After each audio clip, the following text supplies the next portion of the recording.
Honourable M.A. Sumantrian, you have 11 minutes.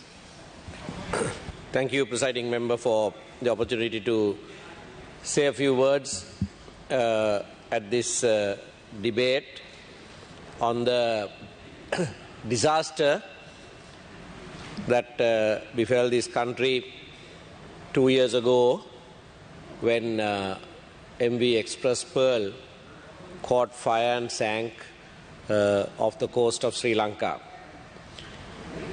But before I get to that point, I wish to remind ourselves, as has been done in the House since yesterday and today as well, that last year, around this time, the country was going through an upheaval, an Aragalayer. And I heard moments ago the Chief Government Whip saying that they had nothing against the peaceful protesters, but it was only against those who resorted to violence and attacked members of parliament and others. And he repeatedly said he had no complaint against the peaceful protesters. Now, how did the peaceful protest that had been going on for more than a month become violent? That's a crucial question. What happened on the 9th of May? On the 9th of May, the protests were still peaceful until, and I'm glad former President Mahinda Rajapaksa is here in the House when I say this, until people who had gathered at temple trees to meet him, after the meeting, those very people rushed to Golface and beat up the peaceful protesters. That's when the violence started. Everyone knows that. Members from the government ranks are also saying it was peaceful. President Ranil Wickremesinghe even tweeted around this time last year saying, if the government attacks peaceful protesters like this, I will stop helping the government with regard to the economic recovery. All know that. But to this day, no one of them have been apprehended except one person, I believe, today or yesterday. So that is when violence started. No point saying there were political opponents who were behind the violence. That was counter-violence. After you sent your goons from your house to go and attack peaceful protesters, yes, there was some counter-violence. We condemn both. We have consistently condemned both. We have condemned the violence, we have condemned the counter-violence. But it's important to note and have on record as to who started the violence. Now, when this debate goes on to the matters with regarding the ship, I want to say one more thing. That whole Aragalaya, the peaceful protest, was to make changes. People were disgusted with what was happening in the country. The status quo with regard to political power and how that was being used. That is why they wanted then incumbent Gotabaya Rajapaksa to leave. Second request was for the 20th Amendment to be repealed. Third, for the executive presidency to be abolished. Now, I have heard many people say, including the president, that the peaceful protest was hijacked by some people. Maybe it was hijacked or it seemed to have been hijacked at that time. But the real hijackers of the Aragale are still those in the government, led by President Ranil Wickremesinghe. The whole people's movement for change was hijacked and turned around with eyewash amendments, 21st Amendment, a mockery of an election for the president, and the same status quo continues. That's the hijacking of the people's movement for change. But I want to say this, that kind of action will not last. When a people decide that they want change, it will happen. It might take time, but it will happen.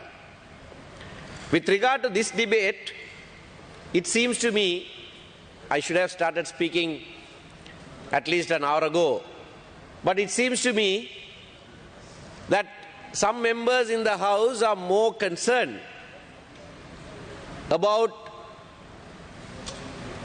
saying they were not responsible. I am not responsible. No, you are responsible. You know, this forum is being used to justify their little involvement in this whole thing.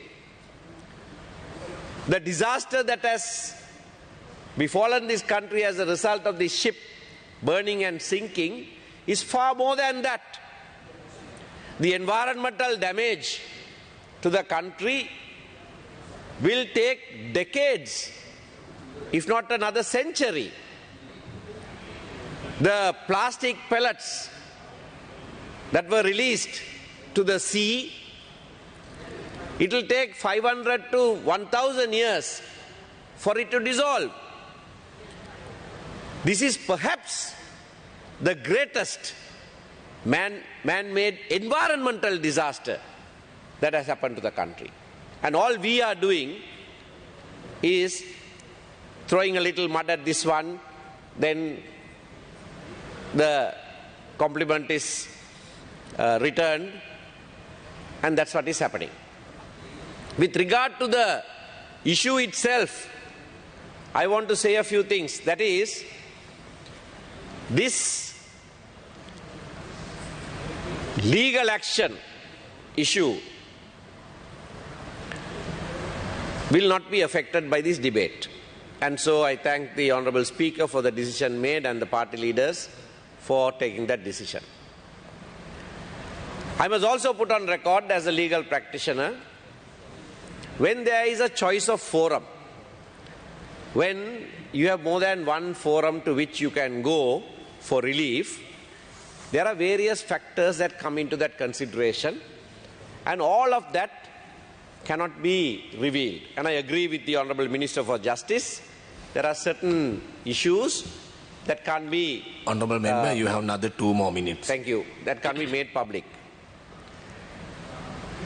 It has been decided, for good reason or bad, that you go to the court in Singapore.